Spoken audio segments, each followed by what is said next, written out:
You get plenty of coverage of Oklahoma State football. You think you hear all the noise coming from Gallagher-Iba Arena when you get your Cowboy basketball news. But you don't. You just don't get it, do you? You don't. And there's a couple of Jordans here to fix just that. This is the Cowgirl Coverage Podcast. This could be a podcast. Anyone with a computer can make one. Here are your hosts, Jordan Keene and Jordan Bishop.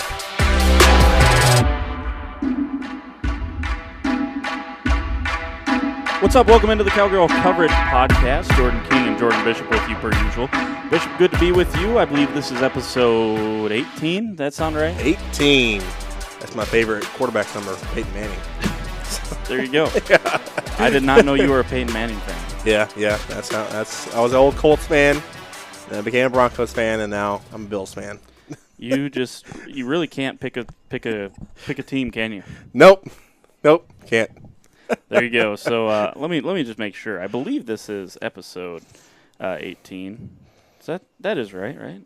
I mean, I don't. 17. Who are 17? Is that?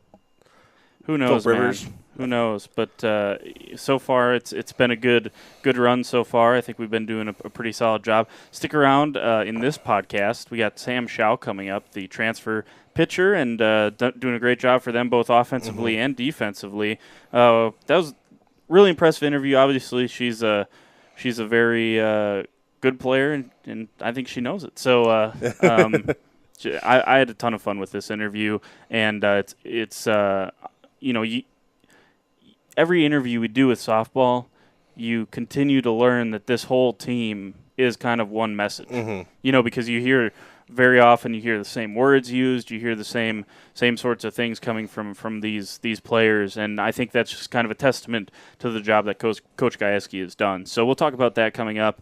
You'll hear from Sam Show. That was a good interview, about half hour or so of that. But before we get to Sam Show, we'll start here with some women's tennis. They're up at Big 12s and made quick work of Kansas State in their first game. Kansas State swept West Virginia in the first round yesterday. We're recording this on Friday, and continuing a trend of getting these later and later into the week. But we'll be better in the future, no doubt about it. We still haven't missed a week, though.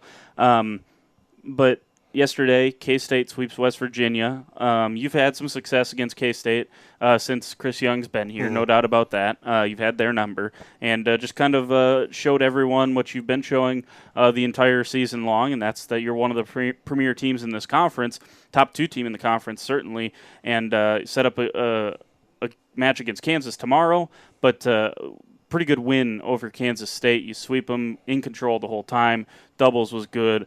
Really no hiccups other than maybe the question mark that we're thinking about, which is Sofia Blanco being subbed out after the doubles for her doubles partner actually getting subbed into the starting lineup. I'll start with the doubles point, and that's what Coach Young started in the release I saw. He was happy with that. I mean, that's something that he's been harping on the past month or so. The singles has been excellent for the Cowgirls. It's just been the doubles point that's just needs some work, and they went out and did well this morning. And we mentioned up there, I think we previewed this, the wind up there is a factor up in Kansas and Lawrence, and that was a factor again today, but the Cowgirls weathered it. Hopefully it's not as much of a factor tomorrow against the hometown team, because that's going to be a big match. Kansas is a growing program, and for them to be hosting this for the first time, they'll have a big match, especially because it's the third match against the Cowgirls this season. So it'll be a good one. On Blanco, though, I mean, I don't know whether it's maybe her back issues, but I would assume since she played, maybe they did pretty well in doubles, so I would assume that she's all right. Maybe Coach just wanted to sub in Catherine. I think he had Tamara Arnold on the at the number 6, so maybe he wanted to get them some experience. I mean, Tamara's a sophomore, and Catherine's obviously a freshman, so maybe get them experience because he knows he's going to need them later in the season, especially if NCAA's rolling around next week. So maybe that's the case. Hopefully it's not another injury because they do need Sofia Blanco. Yeah, no doubt about it. I don't want to speculate if it isn't, but it would be a big, like you said, it'd be a big loss if it is. So hopefully she's fine, and it was just something that Coach Young wanted to get kind of a different look at some things. So hopefully that is the case, but still a really dominating performance. Now Kansas State is not to the level of Kansas. We know that Kansas was kind of a 3-horse race here for the top of the Big 12, and Kansas was a team that you played to start off Big 12 play, kind of anticlimactic, as I said. The team that you'd like to play down the stretch, just because it felt like these were going to be two teams that had a say at how it was all going to shake out in the end. And you take care of them. I mean, you beat them 6-1, dominating fashion. Got the doubles point, which you struggled with Kansas the first time, I believe. Yeah. So you kind of remedied some of that stuff, and the doubles point has gotten stronger all year long. The match that you lost in Big 12 play against Texas, you lost the doubles point. So that's obviously a huge part for this team and their success.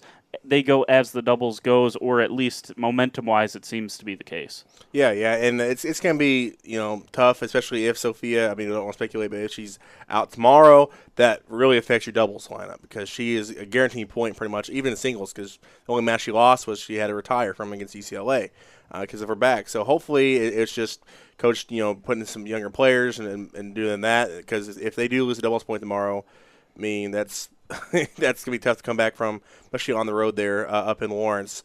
And it's tough anyway to beat team 3 times in a season. I mean, we talk about that with softball a lot. That's why it's tough to get a sweep. It's just really hard to beat a team 3 times. We saw that, real quick on the men's side today. The men's tennis team lost to TCU twice in the season, beat them today. So it's really tough that for them to do that, especially up there in Lawrence. So we'll see. Hopefully we look at the lineup tomorrow. I think the match is at 3 o'clock. Hopefully look at the lineup and Sophia's on there, and it's just coach just fiddling around with the lineup a little bit. Yeah, so that was kind of an interesting development that I kind of pointed out. I was just looking in the lineup. I didn't see it when it got tweeted out. I was looking when they put their first or second update out, and I was just like, where is Blanco on this? I couldn't find her, so I went back and found out she had gotten subbed out. So just something that I was intrigued by. But you bring up men's tennis, they won the doubles point in the final game of the season against TCU, final match of the season, and still found a way to lose that here at home. You go up there, you win the doubles point. Doubles point, if you win that, it's such an advantage. I mean, it is such an advantage. There's no doubt about it. So it came down to that being the difference in the men's match. Down the stretch here between Kansas and Texas, I imagine if you get those 2 doubles points against both those teams, you're going to have a chance to lift a Big 12 trophy, which I think would be, it seems like it's supposed to be the standard around here, but I think it'd still be a pretty special for this team. Yeah, and they've won it once under coach. That was back in 2016 when they had it here and on that big run to the national runner-up. So he'd like to win it again. So I saw him lose it. I think the next year it was in Norman. Last year was in Austin.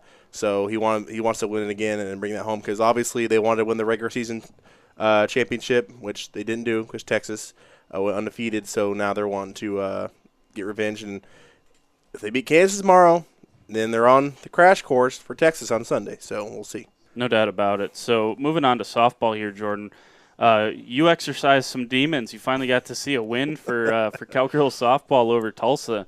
This was a series against the team that is just – it's one of those that you really can't explain, right? It's like, yes, you can say they had a good pitcher. You can say that, we just didn't play our best. You can blame the you can come up with all the excuses. You can come up with so many reasons that Tulsa's a good program. A program like Oklahoma State, you would just, with the quality that Oklahoma State has, you would think sooner or later you're going to get this done. And it just seemed like one of those scenarios where it was like, when is it finally going to happen? When are they going to break through? And you hope it's a waterfall effect or a snowball effect that now you beat them. Now you got the demons out of your head. Let's take care of this in-state pest every single time we play them. You hope that that's the response moving forward. You can't necessarily guarantee that. But your thoughts on the big win that happened in the midweek, pretty much led by seniors. Shao drove in a run and was really outstanding in the circle, pitching the shutout. Maddie Sue drove in a couple of runs. She was really the spark plug on offense as far as driving runs in. Now, the spark plug that you pointed out was Riley Bayless. Yeah. She's coming off a National Player of the Week designation after her unbelievable series up in Ames. Just everything kind of coming together to finally, and this kind of felt like one of their better games of the year, and it seems like that's what you needed to get over the hump against a team like Tulsa. Yeah, and she was the catalyst in the very beginning because, again, we saw back in March when they played over in Tulsa, they only had the one hit, and that came from Sam Shao, and things the 4th inning. Riley came out there, hit a knock right on the first pitch, and that's what I thought was different was, I mean, Tulsa had a different starter listed. They still brought out Delsey, who is the one who started and obviously won a month ago. So to get that, and I even asked Madison Montgomery, to see Riley do that against this pitcher that shut you down last time, against this team that shut you down pretty much your entire career, to see her do that from the very first at-bat, that gives you a lot of confidence, and it did. I mean, the hits started coming after that. I know they didn't get a run across until the second, but you got bases loaded both times. Then Madison finally got a hit and then scored Shaylee Brantley. Kylie Naomi had a bang-bang play there at the plate. Coach said if it had been anybody but her, he would have had her stay at third, but she's so fast that they almost got up 2-0, got that 1-0 lead, and it was just all Cowgirls from there. Yeah, by the way, I'm going to get on my soapbox here. I was up in the press box. I know I'm not it's not the best look, but it certainly looked like the tag was high, and I thought Naomi was safe. Now, Coach brings up a good point. The ball beat her by a good portion. It's a tough play to call safe. I mean, when the ball beats you by that much, it's kind of a guaranteed out. That's just the way it happens in baseball and softball. Really quickly, since you mentioned it, I believe I have the answer queued up here. So we'll hear from Maddie Sue Montgomery on what Riley Bayless means as far as being that spark plug right here. Man, Riley's been really good lately. She's always been good, but she's really good right now. So it's good to have a hot hitter starting you off. Gets everyone confidence, like, all right, we're going to hit this girl. Here we go. So she did a really good job with that. So, yeah, I mean, she said, she's good. She's always been good, but the run that she's on right now is kind of special. And, I thought it was interesting. Her former program, NEO, tweeted out afterwards after they announced that she was the National Player of the Week. They said, you think this is good, just wait. It gets better come May. So I think that excited a lot of Cowgirl softball fans. I think it excited the softball team that, this is someone that it doesn't matter where she plays. She can play the infield, outfield. It does not matter where you put her. She is going to be the Energizer Bunny, get this team rolling, give them some confidence, which I think is kind of an underrated quality to have in a player. Yeah, and that's what you want in your leadoff, and that's what they missed last year. And that's why over the offseason everybody talked about, I mean, obviously you get Sam Show coming in, and we all knew she was going to be good. We all knew she was going to be this good. But the biggest story for me was Riley Bayless coming back. I mean, and that's the thing, was last year it wasn't just her play that they missed on the field, because, I mean, they have Vanessa Shippey. She covers a lot of gaps for you if you don't have her play out there. But it's her energy she brings. And just her in the dugout, it wasn't the same as on the field. So now having that back, it makes you a different team. And that's what Sam Schell told us. Her and Riley both, most thought, like, oh, we can't have those two type of personalities in the same team. Well, they showed it. And it's working out wonders for this team right now. So having her as the leadoff to get you there, I mean, that's all the difference in the world right now. I want to talk a little bit about, it's the off week. This kind of a rare weekend for us because it feels like we should be, turning on ESPN or trying to catch a game somewhere. Weekend off for them, kind of a nice weekend, I think. Easter weekend, nice for them to have the weekend off and kind of regroup mentally. I know Shao and Gajewski said they no days off. Yeah. The season is a grind and you don't take days off, but mentally taking days off here, you don't have to focus on the next scouting report quite yet. Now, don't get me wrong, they better be prepared for North Texas. I'm going to be disappointed if they go down to North Texas and lose, but I think you can kind of, mentally disengage, decompress a little bit, get ready for this final stretch run because laser sharp focus is going to be needed down the stretch if you want to host a regional. Like I said, outside of the Oklahoma series, I don't think you can lose another game if you want to be certain that you're going to host a regional. It's all in your hands right now. There's plenty of opportunity in your hands to be able to host a regional. I want to bring up the lineup a little bit because obviously we talked after that Tulsa game about how things are starting to come together a little bit. Maddie Sue's on a tear right now, and when she's on a tear, she's one of the scariest hitters in the Big 12. Riley Bayless is awesome. Sam Show is really, really good. Shayla Richburg, she could have very well been co-Big 12 Player of the Week with Riley Bayless. She had an awesome weekend up in Ames. So all of this thing coming together. Cheyenne Factor's a little bit on a tick down right now. Pennington's back in a little bit of a mini slump, if you will. If those two can get hot, I mean, this 1-9 is going to be one of the hottest lineups I think I've ever seen as far as getting on base and knocking runs in. Yeah, that middle of the order. I mean, with Pennington and Factor and even Taylor Lynch a bit. Yeah. I mean, Fair. it's kind of a going through some waves, some roller coasters here. and they're in a bit of a downtrend right now, but they'll go back up. And we saw that with Factor. I mean, obviously she got pulled from the lineup a couple weeks ago, and now she's back in it. So she's doing something to prove that she deserves to be back in this lineup. We saw that on Tuesday with Chelsea Alexander. I mean, she's been out of the lineup, but then she got back in. I think she did something that game that she needs to do every time she goes up to bat. She laid down a bunt single. I mean, she's so fast that she can get those most of the time. So I think that if you get her on the base pass, obviously she's a good threat to steal a base. She's a good threat if you want to have her send her home like you do with Kylie Naomi. She's just got to learn that she's not a power hitter. You got to do some of the things that are best to your skill set. And I think that will get her more time because obviously she's a great fielder. Get her more time at the plate. And that's what Kylie Naomi's doing. I mean, obviously, we talked about at the beginning of the year, obviously she has that power, but she just needs to get on base. Because if she gets on base, like Coach said in the post game, she flips the order over to Riley Bayless, and you don't know what's going to happen after that. Because that top of the order right now, that 1 through 3 of Riley, Maddie Sue, and Shao is deadly. Yeah. And that, I think, is so critical because if you put in Chelsea Alexander, she's able to get on base. If she is able to get on base, that right after her, right now, when Chelsea's in, Shaylee Brantley's, Maddie Lohman, that spot is being whoever's playing, it's going to be one of those three, is playing right now in that 8th spot, hitting right now in the 8th spot. Well, if you get on base, Naomi's coming up. If she can get out of her mini slump, I think Coach said something that was really good, which was kind of just settle down. Like, don't worry about tying up the game with one swing. Don't worry about hitting the long ball. Don't worry about hitting doubles. Get on base. If Alexander can get on base, if Naomi can start getting on base, and all of a sudden you're bringing up Riley Bayless, Sam Shao, and Maddie Sue Montgomery, Michaela Richburg, Cheyenne Factor with a couple people on base. I mean, this we haven't even seen, I don't think, how good this team could potentially be. And I don't want to overhype things, but the fact of the matter remains, we've seen a ton of home runs from Sam Shao with no one on base. Yeah. And that's not anything that's being done wrong with Riley Bayless. She can't get on every single time.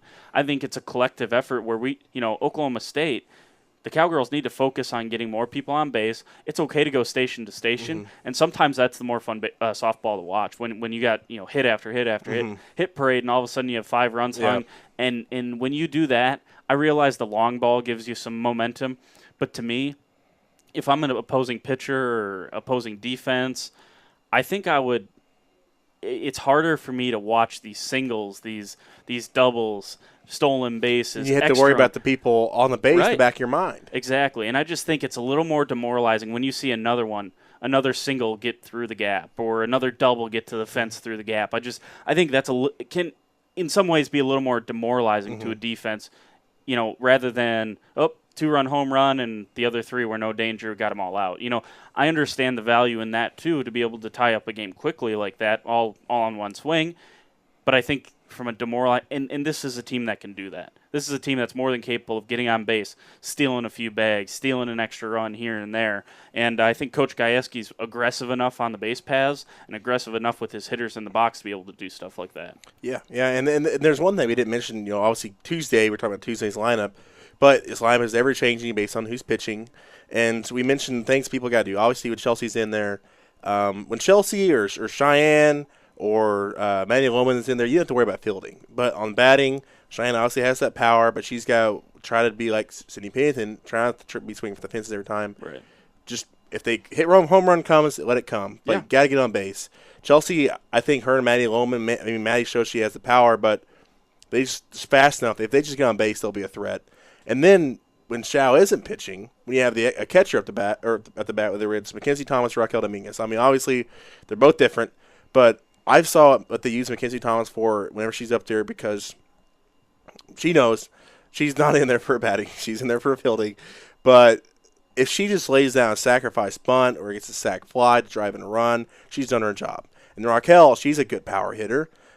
She's strong and she's stout, and she can get up there and she can blast away. So she's somebody you can be confident in that can drive in a run. So they gotta all learn their jobs. I know we talked before about it's hard. Hitting is tough, obviously, but if they all recognize what they'll be doing, and obviously they're close to it, the next month or so in NCAAs, they'll be a very, very dangerous team to deal with in the batting order. So here is our interview with Sam Shao coming up here in just a second. Jordan, one thing they should listen for.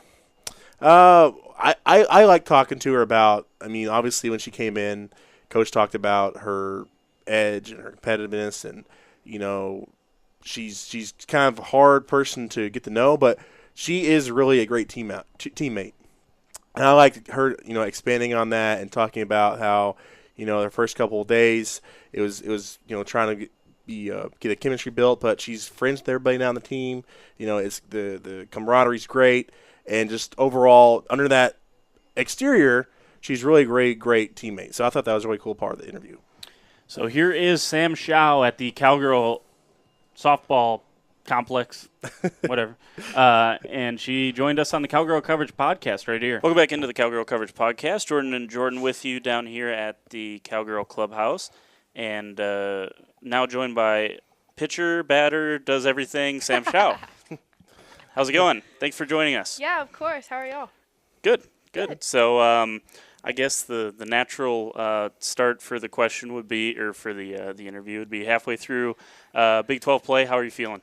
Good. I think our team is at the right point. I think we're on the up. Everybody's kind of getting hot at the same time, and the chemistry that we have with one another right now is unbelievable. I've never been with a team that's been so close and just wants the best for one another. So I think we're on the right track. We're feeling good. It's almost over, but yeah, it's going good. When you came here last offseason, could you have imagined that the team would have meshed so well and they've been so, like the chemistry you mentioned is so great right now? No, honestly, because I've never been on a team like this before. Like, I've never experienced anything like this, so it's hard to imagine something like this. But I couldn't be more happy with how things are going. The relationships that I've built and the way that the coaching staff and the team interacts with one another. It's really good. So, manager's back here. But when you're out there, I talked to you before about being in the circle and what you're thinking about. But this is obviously your last year of playing college softball. Mm-hmm. So, is there anything different you think? This year, like each game is closer to the end of it. Of it all. Honestly, I'm just trying to go out and have fun. I think in the past I've been so worried about outcomes and getting the strikeouts and getting the wins, and right now I'm just going out and having fun, doing it for the girls behind me, the girls in the dugout. When we say for the girls, it literally means for the girls, and everyone's bought into that, and that just makes it easier. If it's not my day, then I know that someone's got my back. Someone else is going to go out there and get the job done, and that's just allowed me to enjoy every moment that has happened. Transferring, that was my biggest thing. I want to have fun. Mm-hmm. I want to enjoy this game, and that's what I've done this year, so I couldn't be more happy. What all goes into the decision to transfer and pick a location, both leaving and picking a destination? What all goes into that? I was really unhappy kind of all around with softball and like my life in College Station, and it was a scary thing because being going to be a senior, schools may not have the money. I was just looking for somewhere where I connected with the coaches really well. And this was the only program that I visited that had the team here, so I got to meet the girls. And I think that just showed me what the culture was here. And I knew it as soon as I stepped on campus, and my dad and I stayed at the Atherton, and it was just like, whoa, like I've never experienced anything like this before. And it was my first visit, and I wanted to commit on the spot, but my mom didn't let me. So it made kind of those other visits, it just reassured me that this is where I needed to be. Yeah, I love Stillwater. I graduated from a super small town, and College Station was small but overpopulated, and this is just like the right mixture of kind of what I wanted. It's close to the city. Small town, not overpopulated, so yeah. You mentioned a word that when we talked to Taylor and talked to Maddie Sue and talked to some other girls, Chelsea, in this program, everyone so far has brought up culture, and you bring it up.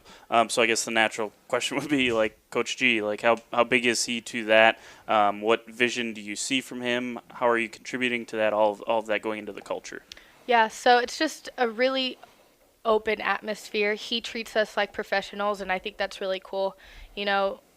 unfortunately, softball doesn't have a big window for professional softball.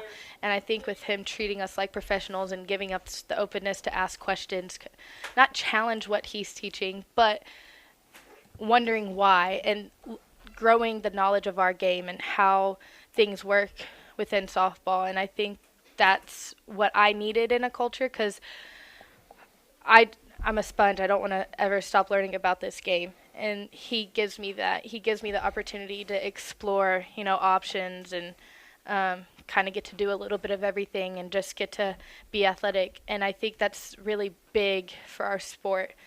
I think a lot of coaches kind of have their set ways and this cookie cutter thing that they want. And he doesn't have that. You take someone like Riley Bayless, her swing, you don't teach that. But he lets her do it because it's what works for her. And I think just him allowing us to play our game and be ourselves is huge for our culture. You talk about, how he does the coaching, X's and O's and stuff like that. You're obviously a very competitive person. Does he, challenge you throughout the week? Does he coach you differently? I think a lot of people consider great coaches that are willing to or able to, push the right buttons with different players. Is that something you've seen from him that he's able to do with you? Yeah, he's not afraid to coach me, and I think I've come from some coaches who were afraid to coach me because I pushed them and they didn't know how to push back. And he was doing it today. I was at first base and he was hitting balls to the left and right of me that I just couldn't get. And he was like, I'll be here all day, Shao. And it was making me mad, but I knew that he was doing it for my benefit to, push me, make me better. But yeah, the relationship that I have with him is very similar to kind of what I had growing up with my dad and even the last select ball coach I had, just pushing me and, wanting me to do so well, but also, to be there and be like, you got this. Don't push too much. Don't push too hard. Just kind of, it's the perfect mixture of what I need. And I think he understands how to coach a lot of our girls. He doesn't coach us all the same. He can't. The way that he talks to me, he can't do that to someone else on the team. I need to get mad in order to play well. I need to, a little fire under my butt to go out and perform. But he understands that, and I think that's why we all enjoy playing for him. So you mentioned that a lot of coaches won't want to coach you because of your competitiveness. Is that something that, gives you a bit of a chip on your shoulder, but also you think that if they only got to know you, like Coach G has, then they'd really know what kind of player you are? Right, yeah, and I honestly didn't even realize that until I got here, and that's just the talk that we've had. But it's something that now I get to look forward to. Obviously, so I can't do softball forever, but it's going to, bosses or people that are higher than me in whatever business, that's what I'm going to have to look forward to, and people are going to have to learn that, and I'm going to have to help them learn that, and he's just allowing me to better myself for whatever future I have. But he's only able to do this because of Shippy. He tells me that Shippy did the same thing, and it was really hard coaching her, but that coaching her allowed him to coach me as well as he does now. So looking from the outside in, before you got up here, what were your thoughts on Oklahoma State? Obviously, as a different program, and seeing what Coach did, because you played against them, right? Mm-hmm. So what were your thoughts from then? Honestly, I completely forgot about that series. And I got here, and he was like, yeah, you kicked our butt. And I was like, huh? I don't remember that. It was, my sophomore year. But I honestly went in here not knowing a lot. I spent 3 years at A&M, and I was so invested in that. And it was such a fast process. I told A&M that I was leaving, and I'm the type of person who I want to get on things fast. And as soon as I got my release, I was looking out, and I actually was – Taylor Lynch and I played against each other in select ball, summer all the time. And so we had followed each other on Twitter, and that's how I got Coach G's number, was through Taylor. And this was the first school I contacted, and talking to him, he just seemed so – interested, and that was honestly a really good feeling. And I had other schools contact me, but coming here, it's just nice to feel wanted. But they rolled out the red carpet, man, and it was just like, wow. And it's honestly, it wasn't I still get that feeling today. I think a lot of colleges kind of roll out the red carpet, and then when you get there, it's not the same. It's everyone was real, the girls were real. The way that they talk to one another and how they talk to us, like it's all real. It's the same thing I got on my visit. And Stillwater, I love the fact that campus. It's a small campus. I come from a really huge campus that was divided by a railroad track, and you had to wait on trains and stuff. So I love the fact that campus is so small. You get to walk places. And just the people here, they're good people, people that support athletics, athletics that support other athletic teams. We had basketball and we have wrestling out there. We just have a lot of people supporting us. And that's a really good feeling because, unfortunately, some softball programs don't get that. And I think as women to have, the stands full and to see people actually wanting us to do good, and the following that we have on social media, it's super cool. So it's a great place to be. Everyone wants to know what was going through your mind up in Oregon for the bat flip. It's such a crazy thing, and I have to give it back to we got a new hitting coach my junior year at Texas A&M, Keith Stein, baseball guy. And when we did like hitting groups, he would tell us to just watch our ball, like to stay in the box and watch the ball fly. And me, being the person that I am, I was like, all right, I like that. So it all started with, we were playing Florida. We were down like 4-0, and I hit a bomb off Kelly Barnhill, and I watched it. I didn't necessarily bat flip, but I kind of pimped it. And then from there, it just kind of fast tracked, but I actually practice. If you ever watch my BP, my last round, if I have a ball, I'm watching it and kind of having some swag coming off. I love watching baseball players and the swag and confidence that they have, bat flipping and just getting pumped for their team. And so it's the funniest thing because Jackson, one of our managers, sent me like a message on Instagram of this girl, Megan Wiggins, I'm pretty sure who it was, but she like made the bat twirl. He was like, you won't do it. And literally the next day, it all happened so fast. I didn't know that I was gonna bat flip. It just happened. But I visualize it and I watch stuff like that because that's the type of player that I want to be. It's cool to see kind of what the MLB's doing. Let the kids play.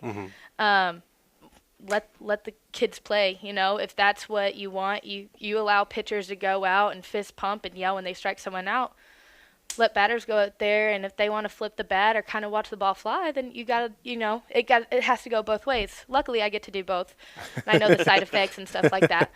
But I've never hit a ball like that. I've never hit a ball that hard, that high. I don't know how far it would have gone because there was a net, but I've never done anything like that. And I was in the moment. We had tied the game up with that, and it got my team pumped. And I'm trying to get some of the other girls. I'm trying to get Pennington to kind of watch her ball go. Not necessarily bat flip. There's a time and place. But just, watch what she did. It's hard to hit. It's hard to hit a softball. It's hard to hit a baseball. And when you do that and you let the ball fly and just soak it in for a little bit and then run around the bases. But it's just fun. The other cool tradition that the team has started this year is the home run chain. Yeah. Where did that come about? And then what's it like, kind of when you go back to back like you did with you and Riley against Texas? That's kind of domino effects, like the momentum, it seems like. Yeah. You see some teams who have their things. At A&M, we actually had like a WWE belt that we would pass around. But it's hard to hit balls like that. It's hard to hit balls out, and getting rewarded like that and just seeing your team get so pumped for yourself, it's super cool. The first time that I remember the chain actually happening, it was actually in practice. Kenzie Thomas hit a home run off me, and they gave her the chain, and I was like, what? Where did this come from? That was the first moment, so it was actually started off me. But I think it's cool. It gives us something to look forward to when we're running home. It's great running into your team, but then you get to take your helmet off and get the chain put around you, and it's just cool, and it's got us some attention. And I think it's really cool that Mizuno has, they put their logo on it, and it's something fun that I hope to see whoever else, younger kids or either other teams that are sponsored by Mizuno to kind of rep, because it's a really cool thing to do is hit home runs. Obviously you guys don't do it for the attention. You didn't bat flip for the attention, but you have gotten attention. And is that something you ever could imagined going into college softball, that you'd have gone viral someday, and that it's something you've done that people know you for now? Yeah, it's the craziest thing. Like, my mom's got recognized. She has a picture of like my senior pictures on her desk at work, and somebody noticed it and was like, "Oh my gosh, you're her mom." Like stuff like that. Like, it's this. In my head, it's something so stupid, something so like recess, like you would do something at recess or in the cul-de-sac when you're playing like street ball, and it gets picked up by the media and outlets and stuff like that, and it's just cool. And luckily my parents were really strict on social media, and you don't post things that you don't want future businesses to see. So, and even what we do here, we don't have a lot of leeway with social media, and I grateful because there were some mean comments that I really wanted to respond back to, but I think it happening to me and kind of showing like younger kids or even this team how to handle stuff like that, how to be professional about it.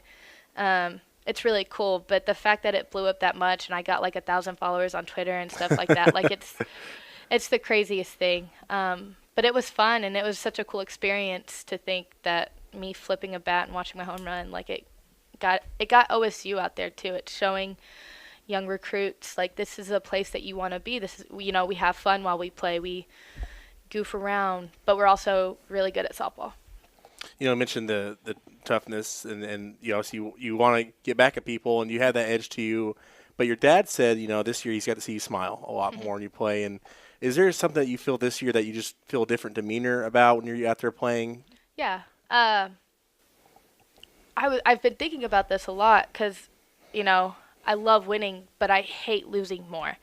And for whatever reason, I'm able to get over the losses quicker because I have every ounce of me has faith in this team that if we lose a game, like we're going to come back and we're going to beat them the next time. And I think that's allowed me to just enjoy the game more. I'm enjoying this game so much, and it's crazy to think that it's ending in a couple, who knows how long. We only have a couple for sure games left. But it's just allowing me to like go out and play, and I think that's why there's been so much success from this team, is that we're just going out and playing. We're not worried about outcomes or, hitting home runs or getting all the strikeouts. We're just playing softball like we are when we were 8. And we just love this game so much, and we love the girls next to us, and it allows us to just play softball, and that's the coolest part. And growing up, I had such a hard time relating to my teammates, and I've related to these girls so much. Like, I've built relationships with so many of the girls on this team that I haven't done before, and it's because they took the time to get to know me. I'm a really hard person to kind of get past. I kind of put on this like, I'm tough, I'm mean, like you don't mess with me. But then once these girls get to know me, they understand that like I will do anything for them to win. And it may look on the outside that like I may not be a nice person, but I'm truly a really nice person, and I care for these people, and that's what this team has done such a good job with me, and I think that's why we're a unit, we're one, and that's why we're going to go as far as we can. I mean, and that's one of the reasons Coach wanted you to hear, obviously, because you're wearing the College World Series shirt. You've been there before. Yeah. And just overall, this team, with a couple of weeks left in the regular season, where do you see this team? How far do you think you guys can go? And these last couple of weeks, Texas Tech next week, OU still on the schedule. What do you think about those next couple series? Coach G said it today that like we're in a spot right now where we can put it away. We could go as far as we want to go, and that's really cool. But it's not something that we talk about a lot because we're trying to focus. North Texas is our next game, and that's where we have to focus at. We don't talk about. We can't get too caught up on Tech, OU, Big 12, regional. Yeah. We can't get caught up in all that. But we're gonna get there, and we're gonna show these people, the history of OSU softball. Like, it's gonna come back. We're gonna get there again. We're gonna show girls this is where they want to be. It's not gonna be easy. There's like myself and Sydney Springfield. Like, we know what it takes to get there and what it's like playing there. It's some of the coolest experience ever. I've never been in one. Sydney's been in one. Yeah. We went to in barbecue. But it's such a cool experience to, the stands are full. It's going to be a new stadium, so that's even nicer. But it's just, it's something that every young softball player dreams of, And I truly believe that we're going to get there and win. You've faced this order, like this lineup at Oklahoma State. I mean, you've had to pitch against these girls. Like, where do they stack up against some of the other teams you faced? It's solid through every batter. Like, I have to be on my best every single time. Now, it may just be that they've seen me, I don't know how many times, but, like, they're hard to get out. And that's not just the starting 9. That's everyone on our team. And that kind of goes with, how good of hitters we have. And luckily, we have a really great pitch caller. But, I mean, we're up there, You have people like Riley. And I have the hardest time pitching to Springfield. I don't know what it is, but I have the hardest time pitching to her. But I don't get a lot of strikeouts with this team. And that's something that I see myself as. I see myself as a strikeout pitcher, and I don't get a lot of strikeouts with this team, and that's just goes to show how solid we are 1 through 9, and then even off the bench. Outside of softball, like can't play softball. Softball's like, what do you like to do? Like who is Sam Show away from a softball field? I don't know. That's the craziest part. Like, coming into college, I kind of kept my options open with, like, career choices, seeing, like, okay, if there's something out there that's other than softball, what is it going to be? But, like, nothing has come into my life. And Coach G kind of made me realize again that I want to spread my love for this game, and that could be through giving lessons or coaching, and I'm sticking around for my 5th year to be a student assistant, finish my undergrad, to help these girls with their skills, but also, like, spread my love for the game. And as of right now, I'm staying in it. I don't see myself going anywhere else. If an opportunity comes and I love it, then yeah. But right now, I love softball. Mm-hmm. I don't see myself getting out of it for a while. And so I don't know who I am without softball. Softball isn't me, but it's something that I love and something that I see myself doing for a really long time. Like, what does, like, off-season, like, look like for you? Like, if you're not playing softball right now, what do you like to do outside of softball, though? Watch YouTube. I'm a big YouTube. I think it's interesting to watch people. I watch a lot of stupid stuff, like stuff that's gonna make me laugh. I like like if I have a bad game, literally I'll go on YouTube and if I have a couple people that I watch, and I'll like rewatch funny videos, and that's what I like to do. I enjoy reading. I have a cat. I like loving on Zoe, but that's about it. Resting. If I don't have softball, I'm laying down. I really enjoy the weight room. That's a place where I call it my happy place, because I rarely have a bad day in there. I get to challenge myself, because I'm obviously, I'm tall, and I don't have a lot of natural muscles, so I have to really compete in there.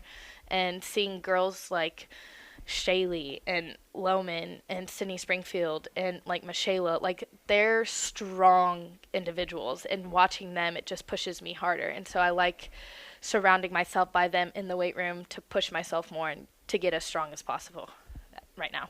Are there any favorite, like, YouTube accounts that you subscribe to? Oh, like, man. Kian and JC, K&J, they are stupid boys, but it makes me laugh so hard. I actually enjoy watching makeup videos. I don't wear makeup. I don't know how to apply makeup, but watching the process and, like, how people do it, that is really fun. I like watching, like, room tours, like bedroom tours or stuff like that. But, yeah, that's kind of the stuff that I watch. Any favorite book series or anything? I enjoy reading. I just don't have the time to read right now. And I couldn't even tell you off the top of my head. I liked Girl on a Train. That was really interesting. So kind of like mystery, drama, kind of a little romance thrown in there. But But yeah. So if you do end up doing anything softball wise, I asked Shippy this a lot last year. It always changed for her where she wanted to go. But I mean, obviously, where would you like to go? Play anywhere over the summer, or what would you like to do in between going back here and being a coach? Right. So ideally, Scrapyard Dogs. It's in Houston. That's where I'm from. Close to my family. That's where I would love to go. And I actually going over to Italy for a month. Okay. Like the first month of school, I'm going to Italy to play. So that's super cool. So I get to kind of professional-ish, just get to go play softball in a different country. Like Italy, food, hello. Like, why wouldn't I? No. But I'm actually playing with AJ Andrews, who is at LSU. She won the Golden Glove or something her first professional year. So that's super cool. And just meeting other really good softball players, picking their brains, watching them play, learning from them. I think that's going to be really good to kind of continue to learn about the game and making relationships with them. Have you ever left the States before, or is this going to be your first time going? I mean, anywhere? we like cruises and stuff, but I haven't gone that far, like Mexico, stuff like that, but not like across the water. This is the thing we asked, everybody who comes on the show, and it's obviously very important the growth of this game, and you're in this, and you're playing probably the best time for college softball ever. Where do you see this game going? And overall, what do you think the next couple of years are going to be like in terms of getting this game to where you want it to be? Yeah, so obviously we can't get it anywhere like to baseball. Like you look at the MLB, the money that they produce, it's just crazy. I would love for it to get there, but people genuinely enjoy watching softball. I was at some store yesterday, and the lady was like, "What sport do you play?" And I was like, "Softball." And she goes, "My daughters don't play, but my husband and I get so caught up in watching it. It's so much fun." And I think if more people realize that and, go out to watch, a professional softball game or even college, I think that's going to allow the game to grow. And with social media and how it's going now and, bat flips and no-hitters and home runs being robbed, like that's just growing our game. And you have some people out there who have, really good voices like Lauren Chamberlain, who's out there, trying to grow the game as much as possible. People like Monica Abbott, who are, I don't know how old she is, but she's that old, but she's such a big name for this sport, and people know who she is, and she's back playing. So that may draw more people in and more revenue in. But I would love to see the game, get more views. I know the College World Series gets crazy views, but even like professional games, even like summer ball games, like I think that could be something that people would enjoy watching, because softball's a year-round sport. Like there's plenty of softball to be watched. Yeah. It's just getting the production and all that out there. But I think we're on the uprise right now, and I think we're in a really good time for people to understand and love softball, just like the girls playing it and like the families around us. We appreciate you stopping by and joining the podcast. And Jordan will finish up the podcast right after this.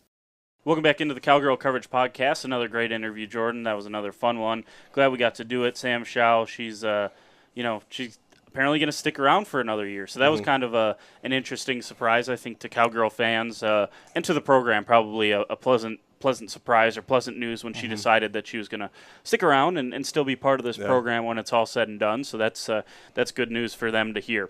Moving on here to equestrian, we'll touch on this really quickly before we hit golf and close this thing out. Kind of a light weekend in sports, which is what it is. We knew that under Coach Larry Sanchez, they're always going to have a shot down there in Waco, or this year in Waco, but always going to have a shot at the NCEA national championship. Team went okay against SMU. I don't think they would say that that's their banner performance of the year by any means. But they're able to sneak out an 8-6 win. Second time they beat SMU this year. And then an Auburn team that they were competitive against at Auburn earlier in the year. I believe that was during the fall season. They go up and Auburn, the best team in the country, number one seed that had just taken care of TCU 12-4. they kind of put you in your place a little bit. I think the final score was 11-5 or something like that. So just your thoughts on the season that has been, and again, it's probably going to close out here. They're competing as we speak in the individual disciplines, but it's not looking good there. So maybe a little bit of a disappointing trip down to Waco this year, but again, as the 4 seed, you can't really, be super down on yourself losing to the number 1 overall seed in the tournament. Yeah, I mean, team-wise, I mean, they're probably, I wouldn't say they're happy. Obviously, nobody's happy that they come away with that. Only one team's going to be happy at the end of the year, and that's the team that wins it all. Right. But with the way they rode this spring and the way they competed and just the turnaround they had, and just to make themselves a team that can go down to Waco as a 4 seed, because being the beginning of the year, it wasn't look like that. But going down there and doing that, I think they can be proud of themselves to, get to the semifinals in the team event. I think it's more disappointing to me in how they're doing in the individual events, because that's when we had Coach Sanchez on a couple weeks ago. That's something that he was confident in, that his riders would go out and do well, and we've seen that. I mean, obviously through Big 12 season, and then you go down and kind of lay an egg, and I think that's kind of a disappointing finish to him right there, the way it's going to be. And he said this can be all in the today. Is there anything tomorrow? Most likely. Okay. If they are able to, I'll give you some updates here on the individuals. So the competition ends tomorrow. It'll be Auburn versus, I believe, either Texas A&M or Baylor. I didn't see who won that other side of it. It was I believe Texas A&M was the 2 seed, and Baylor was the 3 seed. So the winner of that would have taken on Auburn for the national championship on the team side. In the individual disciplines, today in fences, this morning, you lost 3-1 to SMU in the fences. 4-0, you got swept by Delaware State in reining. And then just now in flat, they just finished up. You lost 3-1 in flat to Texas A&M. So right now, live scoring as we're recording it, so this will be done by the time we get this posted, but horsemanship, one of their strengths, I believe they were the 2. I don't want to, I might be mixing a couple up here, so I'm not going to say something definitively, but horsemanship, they are leading 1-0 over Baylor. So if they're able to continue that, beat Baylor in horsemanship, they will. This is the quarterfinals. No, okay. They will compete in the semifinals tonight. Okay. So that'll be coming up tonight, later on. So they still have a long night ahead of them, it would seem, in horsemanship, potentially. If they get beat by Baylor, they will be done. And then if they're able to win tonight, if they should beat Baylor, if they win tonight, they'll compete tomorrow for the national championship. So that's all upcoming for equestrian. So again, not great, but again, you're a nationally relevant program. I don't think that's ever set to change here. This is one of the best programs in the country under arguably the best coach in the country. So good for them. Probably not, again, probably disappointing for them, but the standards here are so high that I think disappointment is a relative term. It always is. So that's kind of interesting. Talking about golf real quickly, disappointing last round. First round they end up 5th out of the 8, 8 in the Big 12, I believe there are for women's golf. And you had a couple freshmen tied for 4th after the first round in Liana Bailey and Han-Swan Yu. And then second round comes and, you do a little bit better. Second best round on the course to the eventual champion Texas. And Michelle Forslund, the junior from Norway, had a tremendous second round, tied the best round on the course with a 2 over par. And that was probably the toughest day, arguably, with how high the winds were on that day. So I believe that was Tuesday, I want to say. And then Monday or Tuesday. And then, last day of the competition, you just laid an egg. You shot by far the worst score on the course. Outside of Forslund, everyone was a little bit disappointing, I would say, in the final day, and you end up sliding from 3rd to 6th. You had a chance really to put down a marker for people to kind of remember going into next season, saying, because I mean, let's call it what it is. I don't think this is a team that's going to get a regional berth, but if they do, maybe they make some noise, maybe not. I wouldn't necessarily bet on it, but anything can happen if you get in a tournament setting like that, especially with golf. So I think there's a ton of talent on this team. I think you saw that this weekend. I think there's a ton of young talent. I think that's what you saw this weekend. Liana Bailey, Han-Swan Yu, both freshmen. You had another you didn't start a senior Yeah. You didn't start a senior at the Big 12 championships. And Michelle Forson, like I said, a junior who said she really didn't feel like she played all that well this year, finally got things going, shot 6 over in the final 2 rounds, and ended up medaling. So this, Oklahoma State in the history of the Big 12 has never not had a medalist. They've always had a medalist in the history of the Big 12 women's golf. So that's something that's impressive. People get down on this program because, like you said last week or a couple weeks ago, they compare it to the men's program. But that, I think that's a little bit unfair because this has been a pretty successful program. This has been one of the premier teams in the Big 12. Yeah.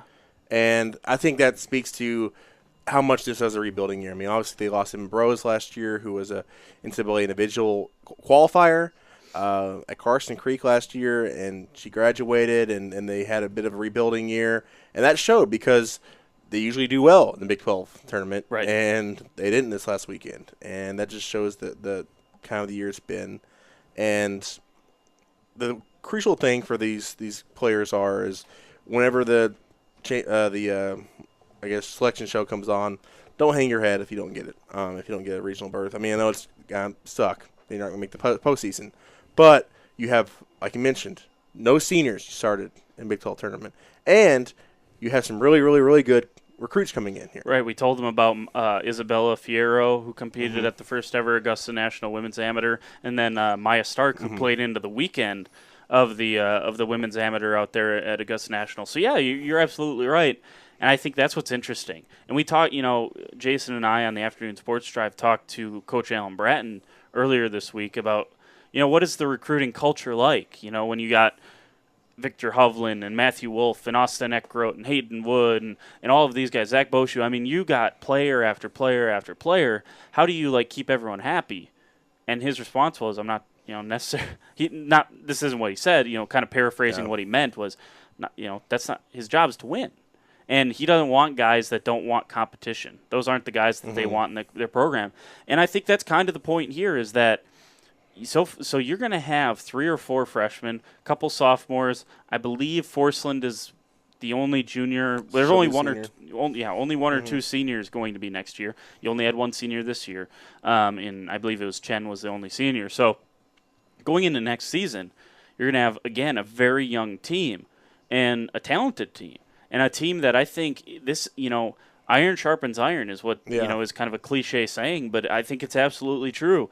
These players are going to be playing with each other, playing rounds together, and there's a ton of talent on this team. And if someone like Maya Stark comes in and does as well as I think a lot of people hope that she's going to come in and do, well, that might push Liana Bailey to be a little bit better, push Han-Swan Yu to be a little bit better. Maybe Forsland feels, this is my last go-around. I'm going to make it a special one as a senior.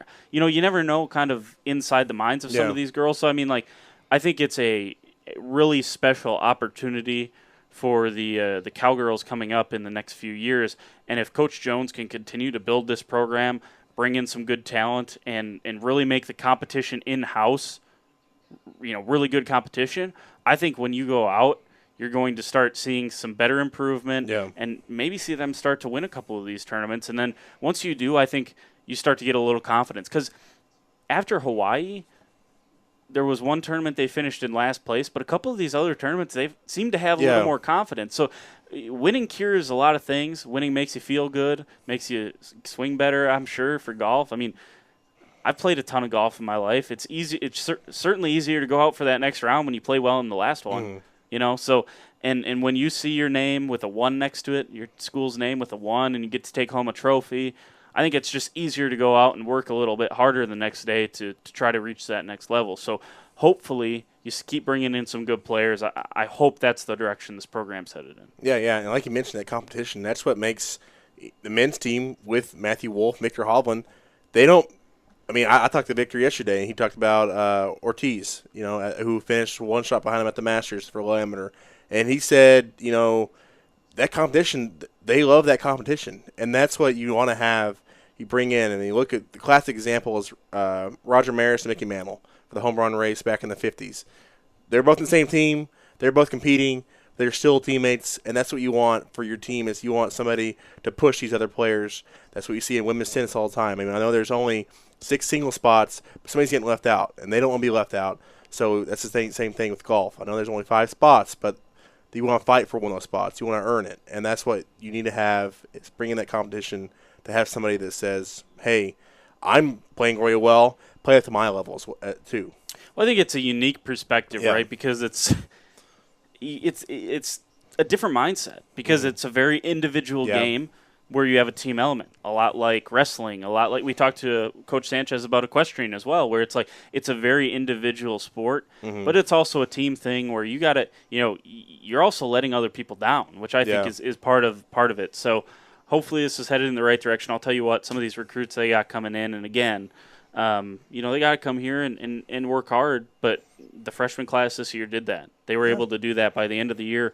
Bailey and Hanswan Yu, these girls were playing well at the end of the year. So, I think they got this program headed in the right direction, and I think Coach Jones is doing a really good job of getting them there. So I know, she's out of all the coaches in women's sports, she's right now probably the least successful if you look at record-wise. But I think that's kind of unfair because, again, you're going through a rebuild right now, and record-wise, if you look on the men's side, that's probably like Mike Boynton. But it's unfair to say that because he's still building, right? And I think that's the same sort of situation going on over there at Karsten Creek with the girls program or the women's program, and I think they're doing a terrific job. I think within a couple of years, if they're able to continue with the good recruiting and able to continue developing these women, I think they're going to be back to what we expect out of our both golf programs here, and hopefully the men's don't slip up. But I think it's going to be something that in a couple of years we're going to look back and say, you know what, those were the building blocks. Those sucked, but now you're glad you had them. Yeah, So and that's why if this is the end of the year, if they don't get that regional berth, we will. In the summertime, we're planning on going out to Carson and talk to Coach Jones and see, what her plans for the next year and just kind of looking back on this year and overall and what her vision is for the program. No doubt about it. Anything else you wanted to touch on here, Jordan? Well, just to look forward to next week. Finally, the Cowgirl soccer spring season is wrapped up, so we're going to try to get Coach Carmichael on. I've reached out, and hopefully we have a day set soon next week, so hopefully we'll have him on as our guest next week. Brings a tear to my eye, man. I'm excited for some soccer talk. It's going to be exciting. They close out the spring season undefeated, and after Rogers State did not give up a goal in the entire spring season, so it's got to be a positive for that. And again, you had some really special players on last year's team leave. I think you're going to have some players coming in this year that you didn't even get to see in spring. A couple of recruits that you were able to get.